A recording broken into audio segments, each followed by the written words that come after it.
my name is Jeanne Sparrow. I have spent 30 years in radio and television, and in this latest adventure of mine, I am speaking, I'm consulting, emceeing, really just sharing all the things I've learned along the way about success and life.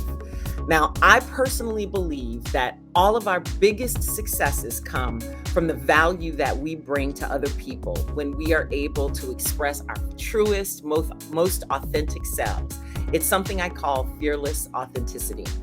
Now, I started this podcast to have conversations with people from all walks of life about what fearless authenticity really looks like, what it really feels like, what happens when we find and follow our passions, and how the highest expressions of who we really are actually serves others in the best way possible. We are going to talk about it all in this podcast. I want this to get real, honest, open about the ups and downs, the distractions, the doubts, the goals and the dreams, the failures and the triumphs, and every single thing in between. I want this to get deep because that's where we find the best stuff. But don't misunderstand that this is not going to be fun, because if it ain't fun, it ain't worth doing. I just want us to find the ways to move forward, push through, make our dreams come true, and engage with the world in the way that we were actually created to, not the way that other people think we should. So let's get ready to live our lives as big as we dare, and be brave, be free, and be you. If you're ready, let's learn how to do it together.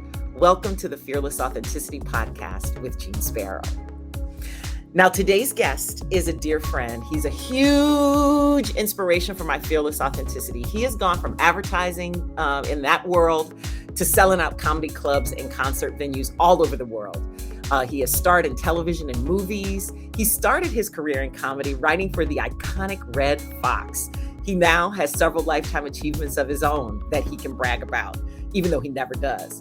He headlined his own showroom in Las Vegas for over a decade, which earned him the nickname the new Mr. Las Vegas. He is a veteran radio personality that I was honored to share the mic with. I am pleased, I am honored once again, and I am so excited to welcome the Mr. Dr. George Wallace from Linwood Park. As all the people like to say around America, hey, Jeanne. Hey, George, how you doing?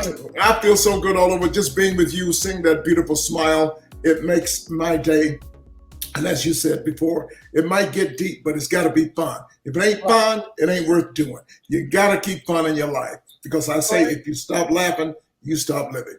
And you know what, George? I learned that from you. I am so glad. First, I got it before we start this conversation about you. I want to thank you, because I met you when I was like 26, 27 years old, working at GCI in Chicago. And I learned so much from you, not just about how to entertain people and how to have fun and have joy, to find joy in work. Because so many people act like, work is hard. I mean, we got up at the ass crack of dawn and got up to talk to people. I mean, morning radio, morning TV, that ain't easy.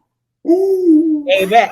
Especially somebody like you, who is used to being up all night in the clubs and things like that. But what I learned is that once you get up, it's the showtime and it's time to have fun. And it was always about fun. And so I am so grateful to have met you that young in my career and make that the focus of how I work and how I look at work.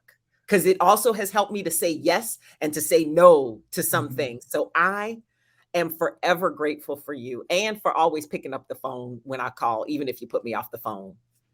Always. I'm always going to pick up the phone. Are you crazy? Now, let me thank you. Let me tell everybody about how nice you are, because we met, it's probably 30 years ago. I don't know. What is 1996? I don't count. I do know I was in my 20s too. Yes, sir. Hell, I was in. Listen to me. To get to work with you, like you say, and to do morning radio.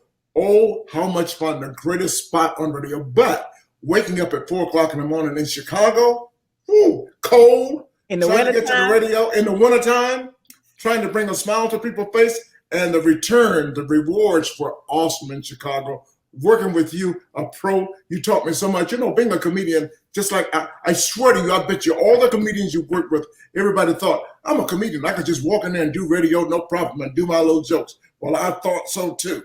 But Jeanne Sparrow told me that you got there like an hour early, prepping, being prepared for your job for the day. It ain't all about jokes. It was about work. And you taught me those work ethics, and I love them today just because you're so good and you're so prolific. Look what you're doing right now. I have no idea, but you're controlling the board. You're doing all of the technical things, and you're just a smart, most of all, you're smart, intelligent, brilliant friend. And I love you. And there's absolutely nothing you can do about it. I'm supposed to close the show with that, but since you're so important, I open with it. How about that? We're going to let you close with it too, my brother. Well, you know what, George? I always have trouble keeping up with what you're doing. So tell me what you're working on right now, personally, professionally, that you are the most excited about. Like, what are the things? Because that's the thing about you, is that you are always, and I think this is a key for everybody's success, is that you are always looking for the next thing. You're always excited about what's coming next. Let me tell you something. First of all, I'm the most blessed person in the world. Let's make that perfectly clear, okay? I'm so blessed, and I have to stop sometime and look up and thank God. I always do that, though. God has been so good to me. I tell you what, I just have to look up, because I thank God for my career and what I do, because nobody can do what I do. All I do, Jeanne, is lie. I just wake up in the morning. I just love to lie and make up stuff. I love to just tell a lie. You know why I lie? Because as me observing everything in life, just about everything you see, observe heavily, it's a lie. I don't care. I was in a drugstore yesterday, and I look at little things. I saw an item at Walgreens in Chicago. Matter of fact, if you ever go to Chicago, there's a Walgreens on every corner. If you see a Walgreens, if you see a stop sign, you see a Walgreens. If you don't see a stop sign, they'll put one up, because the Walgreens will be there. But I was in the Walgreens, Jeanne, and I saw an item that says one-a-day vitamin. You ever heard of that? Yes. One-a-day vitamin? But if you read the instructions, it says take 2. I don't see. Everywhere you go, it's a lie. You go to church. This is how I started comedy. We lie in church. The pastor tells everybody, would you please bow your heads and close your eyes in prayer? Well, you might close one eye, but you might close one eye, but you ain't closing both of your eyes. You got to look around and say, what's going on? And my mama used to say to me, this is a true story. My mom used to turn to me and says, close your eyes, boy. And I says, how you know? You close your own damn eye. I didn't say that, but you better not say that in church, not to your mama. In church, anywhere. Around the block. Matter of fact, I would never say you close your own eyes. Just look. I never talk like that. I could never talk back to my mom. So, but in case, to do what I do and love what I do. You talk about what I'm doing right now. I just got a call yesterday to go to Atlanta to work on the show with Mr. Glover, and that's going to be really cool. Yeah. Wait a minute. What are you gonna? Do you know what character you're playing yet? Have they sent you your sides? Yes, they want me to a philanthropist. That's a word I used to say philanthropist. There's a lot of words I can't. There's a lot of words I can't pronounce, Jeanne. That's all right. Jeanne, I used to not say. I used to say pedestrian, and it's pedestrian. You're so stupid. Wait a minute, Jeanne. Don't laugh at me. There's words. There's some things. When I grew up as a kid, I'm from Georgia, so that explains it all. That explains everything. When they used to come on TV, say at the White House, they was having a steak dinner. I always thought they were saying a steak dinner. Steak. I'm a little off. I'm a little different. Sometimes I don't hear things right. All right, so you're working on ATL. What else? What else is coming up? Okay, I got the reel coming up. I got the reel coming up with Lonnie Love. And I love her so much. Wonderful, right? A lot of her spirit is similar to yours, because it's like it's not. You know how a lot of people, when they show up, it's about them. Yeah.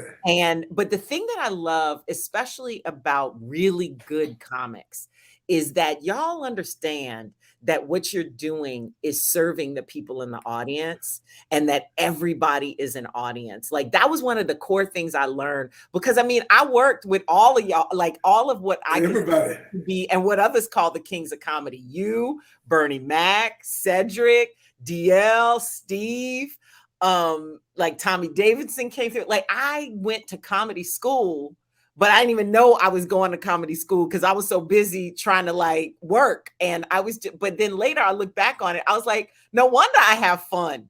Do you know what you just said? Do you know what you just said? Because that's how important you are. All of those comics you mentioned, we have you in common. That's pretty big. How many other young, can I say beautiful young ladies can say that they get the opportunity to work with all of these comedians, top-notch comedians. Yep. And we like you because you understand what we do, and you teach us a lot of what to do and what not to do. And we have to look up to you. You're not a mother to us, but you sure are a leader. You have worked with some icons. I mean, writing with Red Fox. So you were in that room with Paul Mooney. Your best friend is Jerry Seinfeld. You were working out in clubs when Robin Williams was working out. Whoopi Goldberg was coming up in those days too, right? David Letterman, Jay Leno, Jerry Shanley. All of these people. So let's talk about the moment when you decided that life was for you, that you knew that was the thing for you. Was there like a turning point moment that you had? Because you had a whole successful career in advertising when you started doing that. Did you always know that? Or was there like a turning point moment? Or maybe was there a feeling when you were working in advertising that you were like, I'm just doing what other people expect me to do? Or you felt lost or something? Or was it something you came to realize over time? How did that happen? I'm going to tell you something. It has nothing to do with anything you just said. At the age of 6 years old, that's when I knew I wanted to become a comedian. There was a man named, there was Red Foxx, comedian, Party Records, jokes you weren't supposed to hear. Like hell, mama go to church, put them records on, take that record player, that combination, and spend that, what was in the LP, 33 and a third. Yeah. Do some dirty jokes. Mom's Mabley. Yes. I tell you, baby, your mom Mabley, she take her teeth off. So one of the smartest ladies in the industry. Okay. Mom's Mabley. Judge Pick Meat Markham. Some black people don't even know about him. Here come the judge. Here come the judge. That's his phrase, his quote. Not Sammy Davis Jr., but then let's mention Sammy Davis Jr. I thought he was a comedian. Hell, every time he came on TV, whatever he did, he made people happy. There was a lady named Pearl Bailey. These black people were just driving me crazy, Gene. There was a man named George Kirby. Oh my God, some of these black comedians you would never, Wild Man Steve, some of these black comedians you would never kill them. Now, George, hold up, because I got to look up those people up. Are you sick here? Okay. Oh my God, George Kirby, Gene, you got to look him up. This guy did impressions and he would do everybody. He's one of the first black men in Las Vegas to have his TV show. Wonderful, a variety show. George, look him up, Kirby. He got set up by the people with drugs in Las Vegas. He went to jail and he went down that way. But let's talk about the Richard Pryor. Oh my God, you got the Richard Pryor. You got, but at 6 years old, I would hear these people on the TV show, The Tonight Show with Jack Parr or whatever it was, Steve Allen back in the day. I would hear them do their jokes on TV. And the next day I would return to Linwood Park Elementary School, and I would do the jokes and the kids would laugh. And I just loved people laughing, and they knew when they saw me coming, it was about happiness. But I wanted to be a comedian since 6 years old. I would take those jokes back to school, and all the teachers, and matter of fact, Ms. Brewer, I wish I could get on the line today. I still talk to my school teachers. My fourth grade school teacher, Ms. Tropsy Brewer, she used to say, Henry Wallace, George Wallace, get in here and tell me a joke. And Jeanne, I would tell her a nice little clean joke. You know what she would say? Boy, you know that ain't the joke I want to hear. She would, at an early age, you know? And Miss, I talked to my encouraged to do it. Yeah, Miss Anderson, my third grade school teacher. I still know all my school teachers. And so in the school newspaper, I became the comedy, what do you call it? I was in charge of the comedy column Okay, so you were a columnist. Yes, columnist at the time, just writing jokes and making people happy. And when people would get in trouble, I'm from Atlanta, we would do a game called Joning on the Dozens, and somebody would get in trouble, they would tell me, Henry Wallace, they talk about my mama over here. They said my mama ugly. I said, your mama is ugly. She's fat too. And I turn on them just like that. So me being the king of the your mama jokes, and everybody knows about that, I started that in Atlanta, and that was always a lot of fun. So I've been doing jokes way before in high school and in college. I heard some of the Rodney Dangerfield and Johnny Carson and some of the people, Flip Wilson, all of them saying how tough it was to be a comedian. And sometimes they didn't have a place to stay and or eat on the road. I go, oh, hell no. You know, they call it the Chitlin Circuit. Some of the comedians were working. And I said, I'm never going to go through that. So I want to eat. So I said, I'm going to get a financial cushion. I'm going to go to school. So I went to University of Akron. That's a lot to talk about. That's where I became LeBron James' daddy. That's a whole different story, okay? You sure you're not his granddaddy? No, I'm his daddy. Okay? Now you and Pappy? Yeah. Okay. But I went to school in Akron, all to get a degree to help a financial cushion and to become a comedian. And I wanted to be a travel, so my first degree was in transportation. I don't know whether you knew that. That's why I love travel so much. My first degree was in transportation, and transportation is the #1 industry in the world. People fail to realize the shirt on your back, the glasses that you're wearing, the lights above, had to get you through some form of transportation. Like one of the things that I noticed about you when we worked together is you always had a notepad, and you got one right next to you right there. You always got a legal pad full of jokes. Wait, you blocking your face, George. But yeah, you always have a notepad where you writing things down and doing things. And are you always thinking about your work? I have to, because that's what I do. I have to find funny moments. I was talking to, as you mentioned before, my best friend Seinfeld yesterday. He didn't feel well. And I said, have you ever noticed if you don't feel well, all you have to do is tell a friend, but then you should not tell a friend. No matter what illness you got, a little ache, a pain, your friend always has a cure, a remedy. Here's what you should do, Jeanne. Go get yourself, and I did this way before. Baking soda. Yeah. Go get and we're from the South. They had crazy remedies. They go get you. I was prescribing NyQuil way before Chris Rock talked about it, and that's how I became Jerry Seinfeld's best friend. He had a cold back in 1976. He was really bad off, and I took him to a store in New York City. Back in the day, there was only one 24-hour drugstore, and I took him in there to get some NyQuil. And at 3 o'clock in the morning, only one 24-hour drugstore, and every ailment and ache was in that store at 3 o'clock in the morning. So if you didn't have a disease when you walked in, you did when you walked out. And so I started. Now, just think about it. Call any of your friends right now and tell them, I don't feel good in my stomach. They'll tell you, girl, ain't nothing wrong. You know what you need to do? You need to get some, what's that stuff they used to make us drink? Epsom salt. That's what they used to have down south. Some Dr. Kitchener's, some So yeah, they had all that stuff, when they had Dick salve, they would rub it on your chest. Dick salve, oh my Jeanne, God. They used to make us eat it. People won't believe this, but our parents would, a swig, swallow that, baby.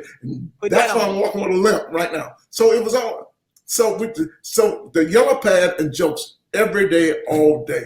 It's good. I just love writing new jokes every day. So what is the best piece of advice that you have ever gotten from anybody about your work, about life, about anything? It's two pieces. It's about life. I don't remember his name. I should go back. At my high school graduation, which was 1923, that's how old I am. There was a speaker, the commencement speaker. You pretty much don't ever remember them, but I don't know his name. But his speech was, always remember how cool you are. Know who you are, know where you are. Stay in your lane, that's all he's saying. And enjoy your life. I picked up that forever. Knowing how cool, like right now, I'm on the mountain of comedy. I'm not at the top of the mountain. You don't always have to be at the top of the mountain. You know what I found out, Jeanne? People on the top of the mountain, they got some problems. And if you name quite a few people, name Richard Pryor, okay, John F. Kennedy, Dr. Martin Luther King, Prince, Michael Jackson. Let's just keep going. All these people on the top of the mountain, they usually have some luggage with them, and things happen. And I teach the young comedians today, don't worry about being on top of the mountain, just be on the mountain, be on your way up the mountain.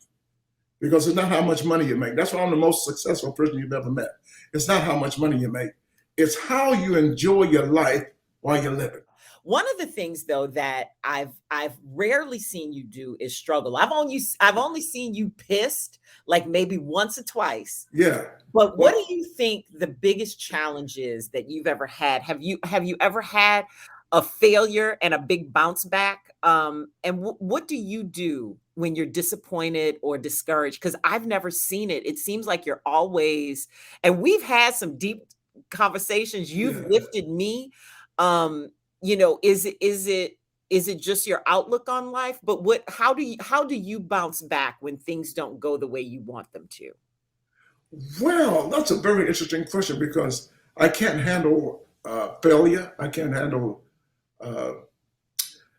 I think if somebody, I can be the meanest person in the world if you do me wrong. I'm the nicest man in the world, but I've had that. I don't know what you call it, some kind of, I'm off a little bit. But since I was a kid, I beat up the bully of the neighborhood. But I've always known if you do me wrong, I'm gonna get you back. So I don't know about the forgiveness part. And I'm a good person, but always known in my head, if you beat me up, one day I might hit you in the back of the head with a 2x4. But I'm gonna win. I'm gonna win. Challenges. So it's determination. It's determination. So yeah, there's 4 Ds. Not only determination, there's 4 Ds: devotion, determination, discipline, and there's another D: determination, discipline. We'll get to it. Devotion. Devoted. There you go. Devoted. Devotion, discipline, determination, and I missed one. Yeah, and we said them too. We said that. I said it up front. Well, those 3 are good enough, even if it's just those 3: devotion, determination, and discipline. That's crazy, George. Yeah. Why is the 4th one not coming up? But that's, you got to have those 4 Ds, the 4 Ds. Let's talk about devotion, because is your spiritual life, your belief in God, do you think that is a part and parcel of your success, that it is a part of the process that makes you successful? I'm talking about devoted to your career, devoted to what you do. I'm determined. Devoted to you. I'm disciplined. I'm determined to make this goal. What I'm worried about right now, I need that 4th D. That's what I want to come to head. But you got to do that. I got to be determined. I'm on this route and I'm going to reach my goal. Okay. I got to be disciplined to know I got to work ethics. I got to have that yellow pad you're talking about. I know most kids, the young kids use the telephone, but I use the pad because once you write it down, it's really in your head better. So work ethics. So I love what I do. And I'm kind of like Joel Osteen. When you walk out on stage, it's just, before I start, let's start with a laugh, okay? Let's start with a smile. And because laughter is the greatest medicine in the world. We know this. Jeanne, I want to tell you this. You can't even fake a smile without feeling better. Try it. Give it a shot. It's true. Even when you're feeling bad, if you just lift the corners of your mouth. Come on. You used to make me do that because I am not a morning person. Yeah. I have to admit that I am not a morning person. And everybody who's ever worked with me is always really surprised at that when they meet me, because it takes me a while to get going in the morning. Yeah. That's also part of the reason why I spend so much time on prep in studio, because it helps me to get in the mode to work, so that when the mics come on, when the camera comes on, I'm ready for it, because it takes my ramp up is a little slow. But I think I learned that from my daddy. Because my dad would piss us off sometimes. He would do it to all the kids. If we did something wrong, he would discipline us. And then after he disciplined, he would say, "Now come on, give me a little smile." Oh, that would really piss me off, Jeanne. He said, "Come on, you can give Daddy a little smile, can't you?" Oh, you know you can smile, but Daddy can't you? And pretty soon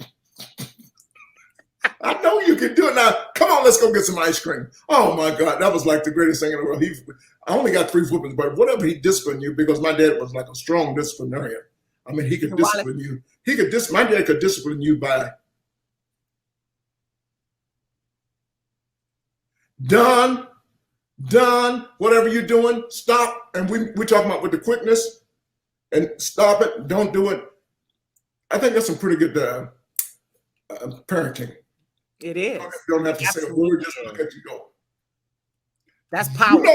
You know, whatever you're doing, you better stop it with the quickness. Right now, and there will be consequences.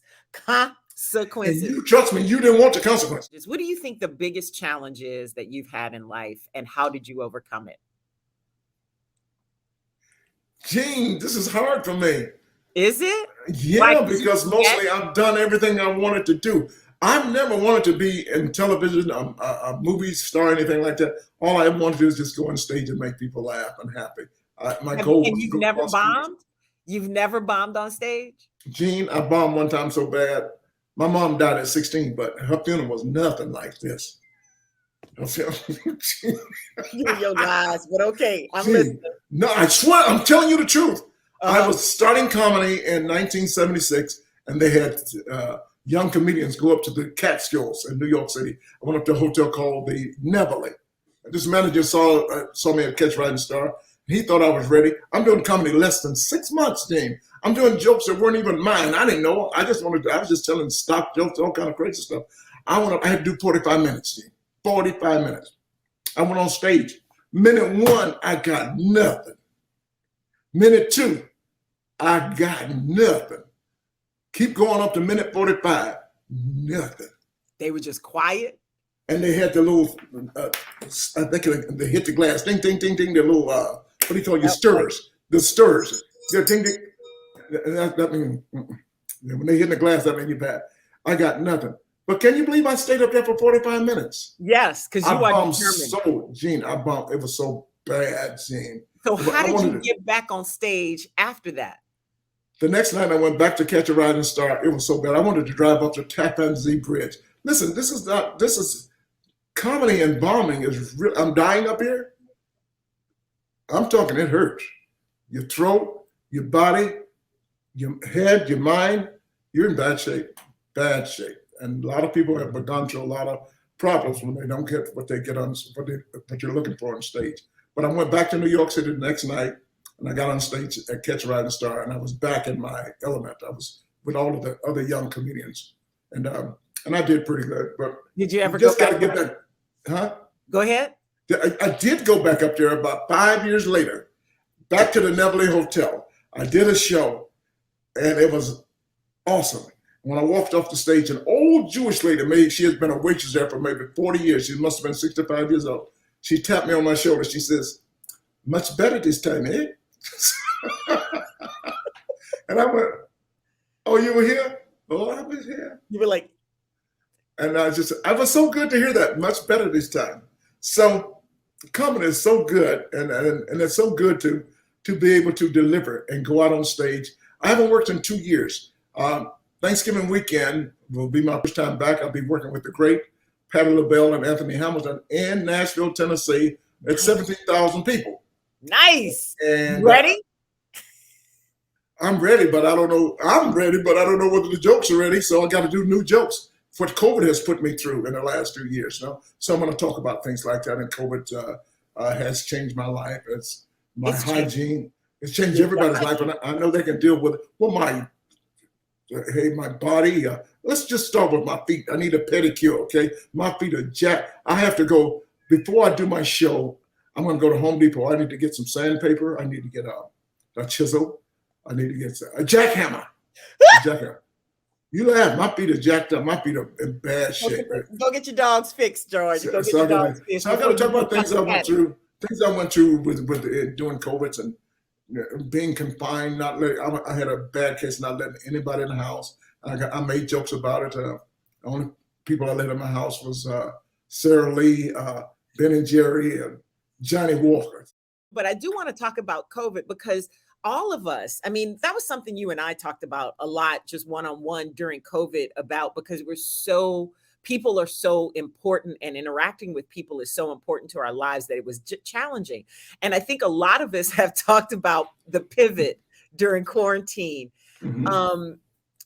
Was there a moment during quarantine of COVID or any other significant place or event that kind of transformed how you think, change your perspective, maybe made you come alive in a different way? Because like I learned a lot about myself that I didn't know during COVID, like some of my habits, some of the things that I do that I would be blaming on other people. And then I had to look in the mirror and be like, okay, this still happening, Jeanne, and you by your damn self. So maybe it's you. And so was there any moment during COVID that you felt like that, or maybe from a different part of your life that kind of shifted how you think, and changed how you move in the world? I'm not sure. First of all, I've always been a loner, traveling and doing things alone. So that didn't bother me too much for a year and a half, being at home and not trusting people. I've never fully trusted a lot of people. But what I did learn is that going through COVID, and a lot of people we knew that moved on, made a transition, I did learn that, hey, I'm good for still making people happy, no matter what we're going through. It was good that I was on the radio with you, with Sybil, with anybody else. And still, no matter what we do, not my challenge, but I love making people happy. You got to continue laughing no matter what. And that's what I believe in, and that's what I live. And I love doing that. So during all those COVID days, my job was to just try to bring some happiness to your life. What, of all the things that you have done, what are you most proud of? What do you still look forward to doing? I think one of the greatest things I've ever done at the Flamingo in Las Vegas, Nevada. That's great. That's pretty good. I wasn't going to say that, but being the only African American to have gone there and own your own show, and we call it four-walling, producing, directing, owning the show. I'm in charge of everything, everybody in my show in Las Vegas, and to be there, go there for 30 days and staying there for 10 years and then going back for another 4 years. I think that's because I love what I do, but I think it's nobody else has done it. Let's put it like that. I worked Las Vegas more than any African American and more than most entertainers. They had an article in the paper 2 weeks ago about Elvis Presley had worked in Las Vegas 670 some shows, and somebody had broken that record. I'm going, that ain't shit. And my publicist got mad and went crazy because here's a guy that's done over 3,000 shows in Vegas. I started there in 1979, but just in the 10 years I was there, I was doing 200 shows a year, and then other shows all over the country. So that's pretty good. But what I really enjoyed, Jeanne, when I worked in Las Vegas, I would bring in entertainers. Everybody would come to my show. Vegas, like it used to be, everybody would come. But the night that I went and sought a man that I grew up with musically, so Sly and the Family Stone. After 26 years of not being on any stage except the Grammys one night, that he walked off with that spiked hair. Okay, 3 months later, I said, I want him on my show. And I called his sister, and guess what? We made it happen. And they said, George Wallace, the magician of Las Vegas, because the odds were 40-1 that Sly would not show up at the Flamingo. We had him on billboards and everything. Only one night. But he did show up. He got in 2 days early. I knew he was there, but he was still late getting to the stage. Well, and people were walking out going like, son of a bitch. I knew this was some BS. They were cursing me out because I opened the show, even though it's my show. I know who Sly and the Family Stone is. So he came down and blew the room away. He hadn't worked in a live audience in 26 years. And he was awesome. He sang those songs and the sound system. If you want me to stay, people were crying. People on top of tables. I think that's one of the great, and it was on the Times Square, on the billboards of Times Square. Sly and the Family Stone in Las Vegas. That's one of the greatest things I think I've ever done, because that was can't be done. Magic. Yeah, so I love that, and Prince showed up at my show. Things like that. So many great things happened to me. Going to Dr. Martin Luther King Jr.'s funeral, meeting Barack Obama, hugging and saying hello to him. I think we had him on our show in Chicago before we even knew who he was. We knew who he was. He just wasn't. He had not become who he was going to be yet. Because my smart ass, I know I used to say Barack Obama. What kind of name is that? Back in the day, I would say stupid stuff. And now the man became. Still remember that damn George Wallace. and go say he loved me, making fun. Well, here's the thing. I used to call him Barrick. So, I mean, like, because remember, he used to be next door over at because he taught a class like at the college that was next door to where GCI was then. Right. He used to park in that same garage downstairs, and I used to run into him smoking down there, and I would be like, fam, you need to stop that. Like, that's bad smoking, right?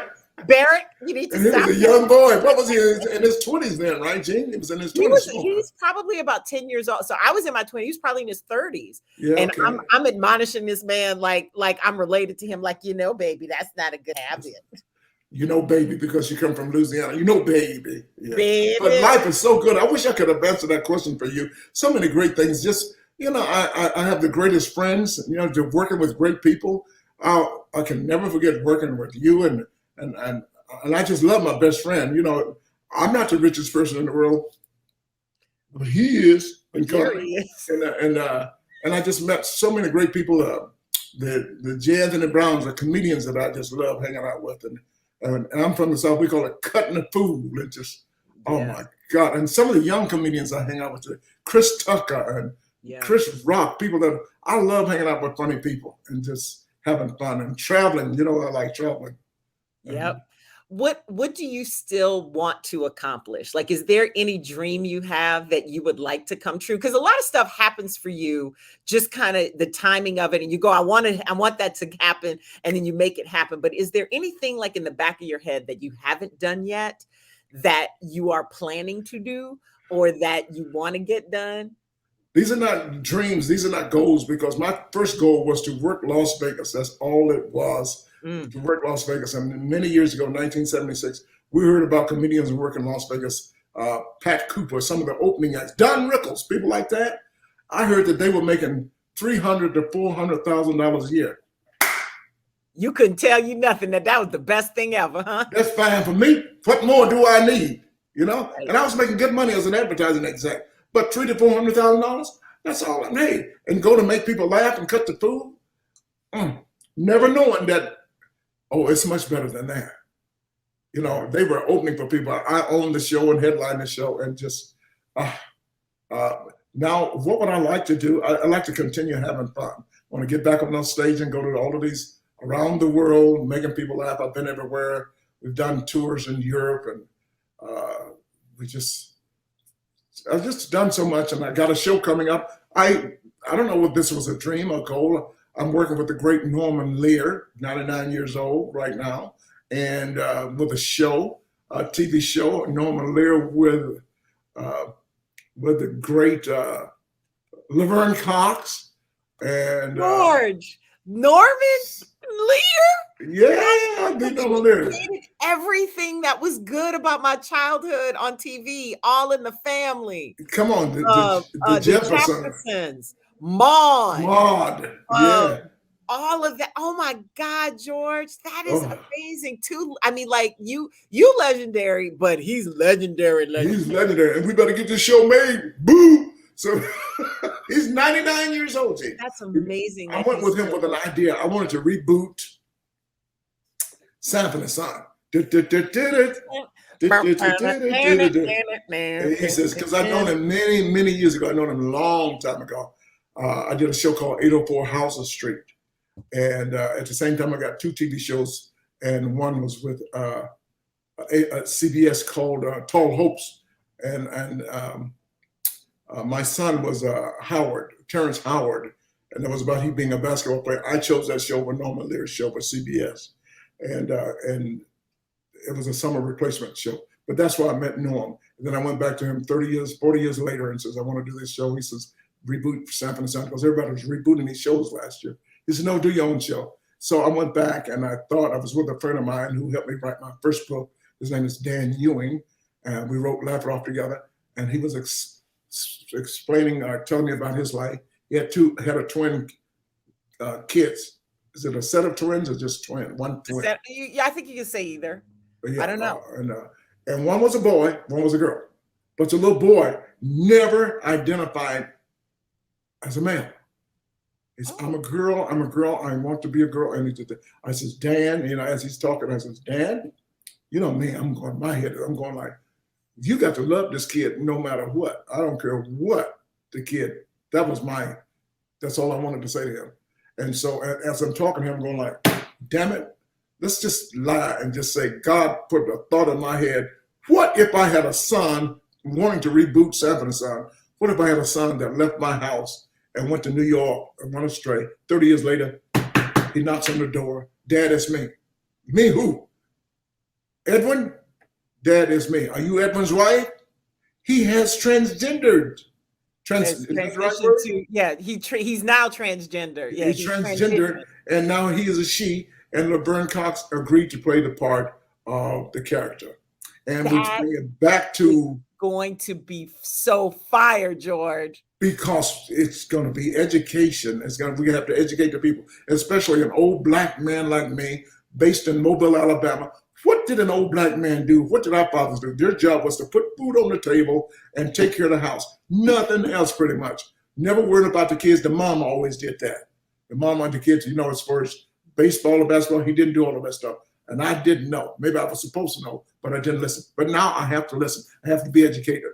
America has to be educated. Kids leave home for different reasons. Could be child abuse, could be drugs, many different reasons. But we're going to deal with this. We're going to educate me. And every time I call her he, I got to put $1 in the jar.